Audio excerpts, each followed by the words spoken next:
Hello everyone, welcome back to my channel civil Gyan centre. आज के video में हम लोग पढ़ने जा रहे हैं स्ट्रेंथ ऑफ कंक्रीट के बारे में।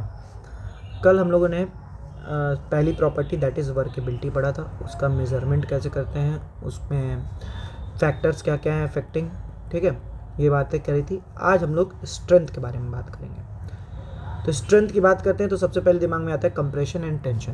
तो सबसे पहला जो स्ट्रेंथ हम लोग डिस्कस करने जा रहे हैं कंक्रीट का, वो कंप्रेसिव स्ट्रेंथ है, क्योंकि हमारा कंक्रीट कंप्रेसिव स्ट्रेंथ में ही मजबूत होता है, ठीक है, ब्रिटिल मटेरियल होता है। अब देखिए, स्पेसिमेन आपका क्यूबिकल भी हो सकता है, जिसके द्वारा हम लोग मेजर करेंगे, सिलिंड्रिकल भी हो सकता है, प्रिज्मोइडल भी हो सकता है, कोई भी हो सकता है।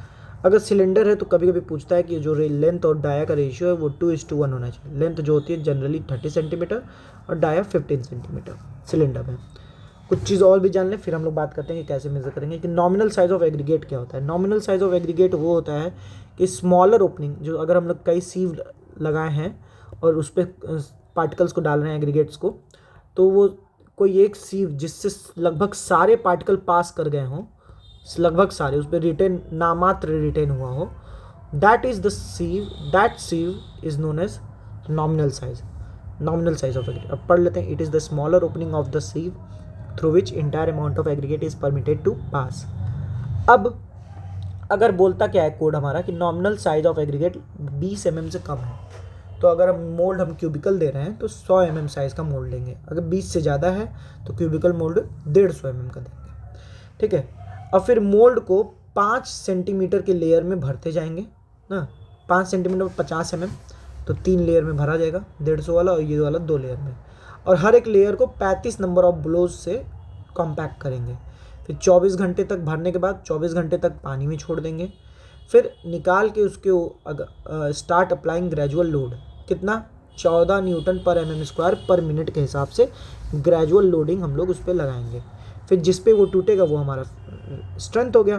तो average of 3 value is taken as compressive strength of the concrete. जो 3 सैंपल डिफरेंट लेंगे, उनका एवरेज वैल्यू क्या कहते हैं, compressive strength of the concrete कहलाएगा, ठीक है। और जो इंडिविजुअल सैंपल होंगे उनके उसमें वेरिएशन ±15% तक हम लोग अलाउ कर सकते हैं, एवरेज से ±15%। Temperature during test 27 ±2 degree Celsius and relative humidity 90%।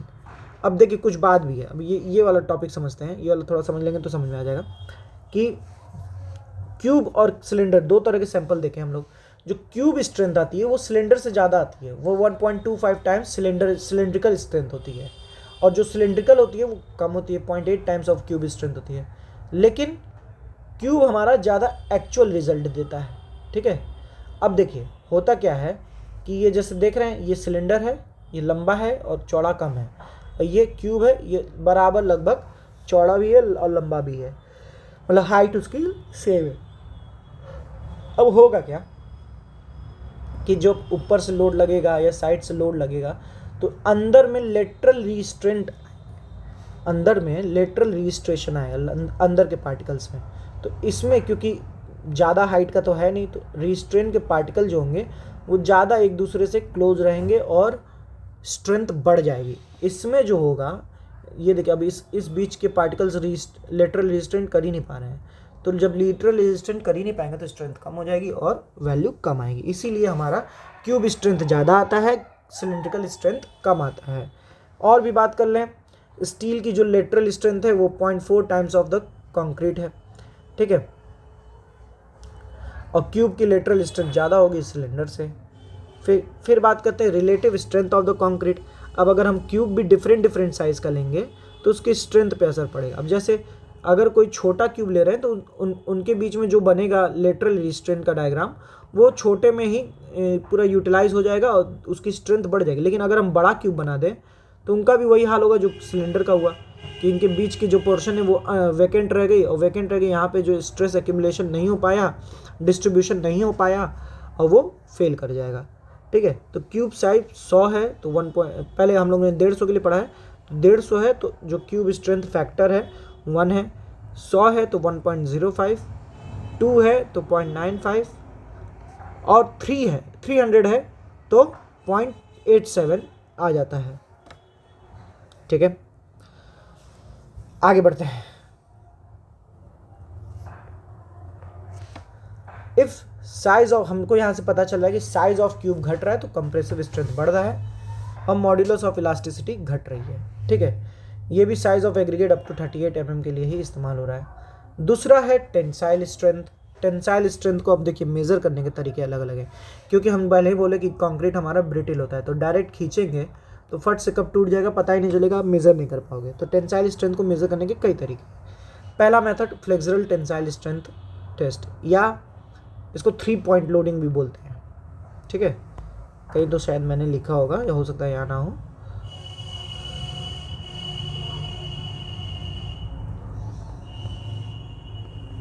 ठीक है, हाँ यहाँ 3rd पॉइंट लोडिंग। ठीक है, अब देखिए इसमें एक ये बीम बनाएंगे हम, जिसकी डायमेंशन अभी बात करेंगे। उस पर ये 2 सपोर्ट, बीच में ओवरहैंग, इधर भी ओवरहैंग, उसके बीच में एक लोड ऐसे लगाएंगे ताकि ये 3 इक्वल पार्ट में बढ़ जाए। ठीक है, ये 3 इक्वल पार्ट में बढ़ जाए, ऐसे कुछ होगा। अब ऐसे होने के कारण जो है, ऐसे होने के कारण हमारा बीच में जो बेंडिंग मोमेंट डायग्राम बनेगा वो कुछ स्ट्रेट लाइन बन जाएगा, जिसे हम लोग कहते हैं कि हमारा जो बेंडिंग मोमेंट डायग्राम होगा बीच में प्योर बेंडिंग हो जाएगा। ठीक है, फिर हम लोग देखेंगे कि जो क्रैक डेवलप हो रहा है वो सपोर्ट से कितनी दूरी पे है। मान लेते हैं ए दूरी पे है, तो 2 तरह के सैंपल यहाँ पे भी इस्तेमाल होंगे। नॉमिनल एग्रीगेट की मदद से 2 तरह के सैंपल यहाँ पे भी इस्तेमाल होंगे। अगर लेस देन 20 है तो 100 क्रॉस 100 क्रॉस 500, ग्रेटर देन 20 है तो 150 700 mm। फिर हम लोग चेक करेंगे कि कहाँ क्रैक आ रहा है, ए डिस्टेंस मेज़र कर लेंगे।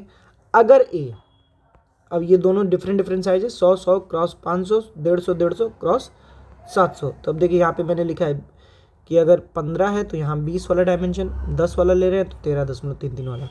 अगर ए ग्रेटर देन 20 या 13.33 से ज़्यादा है तो जो हमारा रप्चर स्ट्रेंथ आएगा वो PL/BD² आएगा। तो अगर हमारा कुछ ये है तो PL/BD²। अगर 17 से 20 या 11 से 13.33 के बीच में ए है तो 3PA/BD² हो जाएगा, 3PA/BD²। और अगर तीसरा केस कि 17 या 11 दोनों से छोटा है तो रिजल्ट को हम लोग डिस्कार्ड कर देंगे। और यहाँ जो FCR है इसको हम लोग बोलते हैं मॉड्यूलस ऑफ रप्चर। फिर tensile strength of concrete is measure by 3rd point loading. ये जो मेथड है इसको 3rd पॉइंट लोडिंग कहते हैं ऑन प्रिज्म। ठीक है, फिर एक दूसरा मेथड है स्प्लिटिंग सिलेंडर टेस्ट, जिसको ब्राजीलियन टेस्ट भी बोलते हैं। इसमें क्या है, सिलेंडर को लेटा के ऊपर स्ट्रेंथ मारते हैं, नीचे स्ट्रेंथ मारते हैं। तो एक ये है। अगला टेस्ट जो है हमारा वो है स्प्लिटिंग सिलेंडर टेस्ट, जिसको ब्राजीलियन टेस्ट भी बोलते हैं। इसमें क्या है, सिलेंडर को हम लोग लेटरली डायरेक्शन में कंप्रेस करते हैं। लेटरल डायरेक्शन में कंप्रेशन करने में जो अपोजिट डायरेक्शन होगा उधर टेंशन आएगा। ठीक है, उधर टेंशन आएगा। एक डायमीटर अगर कंप्रेशन में रहा है तो दूसरे डायमीटर में टेंशन आएगा, और वहाँ से एक फॉर्मूला बनता है सिग्मा L = 2P/πd है। ठीक है, एडवांटेज इसका ये है कि both compression and tension failure दोनों एक ही मोल्ड से हम लोग कर लेंगे। ठीक है, रिजल्ट जो है फ्लेक्सुरल वाले का सबसे अच्छा है कंपैरिजन में, रिजल्ट सबसे ज़्यादा वैल्यू देगा। फिर स्प्लिट वाला देता है, फिर डायरेक्ट टेंसाइल स्ट्रेंथ देता है, सबसे कम डायरेक्ट टेंसाइल स्ट्रेंथ देगा। एक्यूरेसी की बात करें तो फ्लेक्सुरल वाले की सबसे कम होती है, फिर स्प्लिट वाले की होती है, फिर डायरेक्ट टेंसाइल की होती है। फॉर्मूला हम लोग ने देखा है, FCR कोड के द्वारा बोला जाता है कि 0.7 √FCK होता है FCR, modulus of rupture. FCL या सिग्मा L 2P/πdl, और FD जो होता है वो 0.5 to 0.65 टाइम्स ऑफ FCR होता है। बेंडिंग स्ट्रेंथ की बात करें तो 15% ऑफ कंप्रेसिव स्ट्रेंथ होती है, और shear strength 20% of compressive strength होता है। आगे बात करें फैक्टर्स अफेक्टिंग स्ट्रेंथ, तो फैक्टर अफेक्टिंग स्ट्रेंथ में सबसे पहला है मॉइस्चर।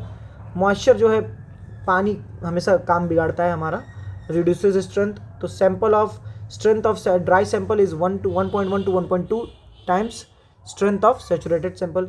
रेट ऑफ लोडिंग की बात करें तो वो स्ट्रेंथ के अगर वो बढ़ाएंगे रेट ऑफ लोडिंग तो स्ट्रेंथ भी हमारी बढ़ी हुई मिलेगी।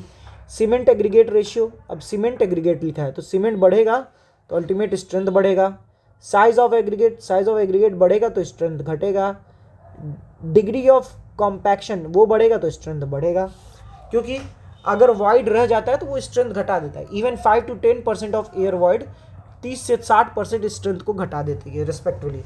ठीक है, फिर बात आती है एज के साथ भी स्ट्रेंथ बढ़ता है। अब देखिए 2 टेबल है, दोनों को याद कर लीजिए। Age of testing and compressive strength at 28 days.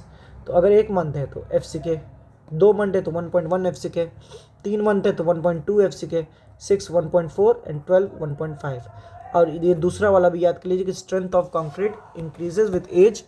Strength factor कितना होगा, 1 मंथ में 1, 3 मंथ में 1.1, 6 में 1.15 एंड 12 में 1.2। ठीक है, अब ये कुछ नोट्स हैं, इनको भी देख लीजिए। क्या है, सबसे पहला, the strength of concrete after 1 year is 20 to 25% more than 28 days. ठीक है, वो हम लोगों ने पहले भी पढ़ा है कि जो पहले 28 डेज होते हैं वहाँ 70% तक स्ट्रेंथ आती है, बाकी 1 साल तक बाकी स्ट्रेंथ आती है। तो वही वाली बात है कि 20 से 25% एक्स्ट्रा स्ट्रेंथ या ज़्यादा स्ट्रेंथ होता है 1 साल में। ठीक है, the quantity of water used in concrete is 30% by weight of cement and 5% by weight of aggregate. By weight of cement 30% होना चाहिए, बाई वेट ऑफ एग्रीगेट 5% होना चाहिए। By use of compaction vibrator 20% reduction in water can happen, मतलब 20% हम लोग water requirement घटा सकते हैं। ठीक है, फ्यूलर्स मैक्सिमम डेंसिटी मेथड की मदद से परसेंटेज पी है percentage by weight matter finer than D. अगर कोई पार्टिकल है उसका डायमीटर डी है तो उससे परसेंटेज फाइनर कितने हैं वो ये इससे मिलेगा फ्यूलर्स मेथड से। P equal to 100 √D upon D, that is maximum size of aggregate. फिर मिनिमम वॉइड मेथड में क्या है, void in coarse aggregate filled with by sand and void in sand aggregate filled by cement. ठीक है, वही कि coarse aggregate के बीच के वॉइड को फाइन एग्रीगेट भरेगा, फाइन एग्रीगेट के बीच के वॉइड को सीमेंट भरेगा। तो due to 2% oil in water strength of concrete reduces by 20%। अगर 2% ऑयल आ जाएगा तो स्ट्रेंथ ऑफ कंक्रीट 20% घटेगी। Sea water salinity 3.5% contain CaCl2 accelerating setting time. Sea water reduce the strength of concrete by 10 to 20%। अब देख लीजिए सी water के बारे में क्या है कि इसमें पहले सैलिनिटी 3.5% होती है, इसमें CaCl2 भी होता है जिससे सेटिंग टाइम तो एक्सेलरेट हो जाती है, लेकिन हमारा सी वाटर में स्ट्रेंथ रिड्यूस हो जाती है 10 से 20%। Sea water is not used for precast concrete. Formic acid is corrosive to the concrete. और क्या बात है भाई, strength of concrete cube made from normal water should not be less than 90% of the strength obtain from distilled water. जो distilled water से जो strength मिलेगी वो नॉर्मल वाटर के कंपैरिजन में उतना, मतलब नॉर्मल वाटर की स्ट्रेंथ डिस्टिल्ड वाटर के कंपैरिजन में 90% से कम नहीं होनी चाहिए। फिर अगला टॉपिक है डिफेक्ट्स में भी श्रिंकेज वगैरह, देन नॉन डिस्ट्रक्टिव टेस्ट। फिर हमारा क्या कहते हैं सीमेंट कंक्रीट लगभग खत्म हो जाएगा। अच्छा, स्पेशल टाइप ऑफ कंक्रीट भी है। ठीक है, हम लोग देख लेंगे अगले वीडियो में। मिलते हैं आपसे अगली वीडियो में। अगर हम आपको हमारी वीडियो पसंद आ रही है, हो सकता है ये वीडियो थोड़ी सी मेरी आज नेटवर्क डिस्टर्बेंस है तो थोड़ी उतनी वैल्यू टाइप की नहीं मिली हो, लेकिन फिर भी अगर आपको हमारी वीडियो पसंद आ रही है तो लाइक करिए, हमारे साथ जुड़िए। मिलते हैं आपसे अगले वीडियो में।